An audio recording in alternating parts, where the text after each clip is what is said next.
కౌన్సిలర్స్లో కానీ కౌన్సిల్లో కానీ బయట కానీ మేమంతా కలిసికట్టుగా ఈ కూటమి దాదాపుగా 20 సంవత్సరాలుగా ఉండాలని మా అధినాయకులు కోరుకుంటున్నారు. అదేవిధంగా ఎమ్మెగనూరు పట్టణంలో కూడా ఆ విధంగానే మేము నడుచుకుంటాం. ఎమ్మెల్యే ప్రోగ్రామ్స్కు మాకు పిలుపు వస్తే ఖచ్చితంగా అటెండ్ అవుతాం.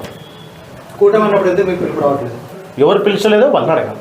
అంటే 2 వర్గాలు లేదు అంటే ఎందుకు పోవడం లేదు, మాకు పిలుపు లేదు. పిలుపు ఎవరు ఇవ్వడం లేదు, మీరు ఎవరిని అడగాల? మమ్మల్ని ఎవరు పిలవడం లేదు, వాళ్ళని అడగాల. వాళ్ళు పిలవలేకుండా కౌన్సిల్లో మేము కూటమి ధర్మాన్ని పాటిస్తూ ప్రతి విషయాన్ని జయనాగేశ్వర రెడ్డి సార్ గారు ఏం చేసినారు మేము వివరిస్తున్నాము. అసలు కౌన్సిల్ సమావేశం వచ్చేసరికి మేము మమ్మల్ని పిలుస్తున్నాడా లేదా అనే విషయాన్ని మేము గుర్తించకుండా మా పని మేము చేస్తున్నాం. పిలుస్తారు, ఆయన కూడా పిలిచడం లేదంటే మనం ఏం చేయలేము. కాకపోతే పిలిస్తే పని చేయడానికి రెడీ, పిలవలేకుండా మేము చేసేది పని చేస్తాం. మాకు కూటమి కన్నా మా రాష్ట్ర అధ్యక్షులు ఒకటే చెప్తారండి, ఒకే రైట్ హ్యాండ్తో భారతీయ జనతా పార్టీ జెండా పట్టుకో, లెఫ్ట్ హ్యాండ్తో కూటమి జెండా పట్టుకో అంటారు. ఫస్ట్ రైట్ హ్యాండ్తో మా భారతీయ జనతా పార్టీ జెండాని మేము డెవలప్ చేసుకునే కార్యక్రమాలు చాలా ఉన్నాయి. మేము కేవలం కూటమి ప్రోగ్రాంలకే వెళితే మా పార్టీ మేము ఎప్పుడు డెవలప్ చేసుకోవాలా? లెఫ్ట్ హ్యాండ్లో కూటమి జెండా పట్టుకో అంటారు, రైట్ హ్యాండ్తో పార్టీ జెండా పట్టుకో అంటారు.